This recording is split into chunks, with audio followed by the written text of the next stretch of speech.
Kannada tech VK ಚಾನಲ್ಗೆ ಸ್ವಾಗತ ಸುಸ್ವಾಗತ. ಹೇಗಿದ್ದೀರಿ ಎಲ್ಲರೂ? ಚೆನ್ನಾಗಿದ್ದೀರಾ ಅಂದ್ಕೊಳ್ತೀನಿ. ಈ ಇಬ್ಬರು ಪೊಲೀಸ್ ಅಧಿಕಾರಿಗಳು ಇಲ್ಲದಿದ್ದರೆ ದರ್ಶನ್ ಕೇಸ್ ಕ್ಲೋಸ್. ಒಬ್ಬರು ACP ಚಂದನ್ ಕುಮಾರ್, ಇನ್ನೊಬ್ಬರು DCP ಹರೀಶ್ ಕುಮಾರ್ ಅಂತ. ದರ್ಶನ್ನನ್ನು ಎಷ್ಟೇ ರಾಜಕಾರಣ ಪ್ರೆಷರ್ ಬಂದರೂ ಅರೆಸ್ಟ್ ಮಾಡಿ ಇವತ್ತು ಕಟಕಟೆಯಲ್ಲಿ ನಿಲ್ಲಿಸಿರುವಂಥ ಪೊಲೀಸ್ ಖಡಕ್ ಅಧಿಕಾರಿಗಳು 2011ರಲ್ಲಿ ಮಾಜಿ ಮುಖ್ಯಮಂತ್ರಿ ಯಡಿಯೂರಪ್ಪನವರನ್ನು ಅರೆಸ್ಟ್ ಮಾಡಿದ್ದು ಇದೇ DCP ಹರೀಶ್ ಕುಮಾರ್ ಅವರೇ. ಈ ಇಬ್ಬರು ಆಫೀಸರ್ಸ್ ಇಲ್ಲ ಅಂದರೆ ದರ್ಶನ್ ಕೇಸ್ ಏನಾಗ್ತಿತ್ತೋ ಗೊತ್ತಿಲ್ಲ.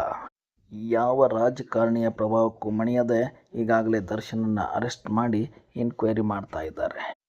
ಏನೇ ಆಗಲಿ, ರೇಣುಕಾಸ್ವಾಮಿ ಹೋದಂಥ ಜೀವ ವಾಪಸ್ಸಂತರೂ ಬರೋದಿಲ್ಲ. ಅದರಲ್ಲಿ ಬೇರೆ ರೇಣುಕಾಸ್ವಾಮಿಯವರ ಪತ್ನಿ 5 ತಿಂಗಳ ಗರ್ಭಿಣಿ ಬೇರೆ. ಪಾಪ ಇವರ ಪರಿಸ್ಥಿತಿ ನೋಡಿದರೆ ಯಾರಿಗೂ ಕೂಡ ಈ ಥರ ಆಗಲೇಬಾರ್ದು. ನಾಳೆ ಹುಟ್ಟೋ ಮಗುಗೆ ಅಪ್ಪ ಎಲ್ಲಿ ಅಂತ ಕೇಳಿದರೆ ಆ ಮಹಾತಾಯಿ ಏನಂತ ಹೇಳಬೇಕು ಪಾಪ.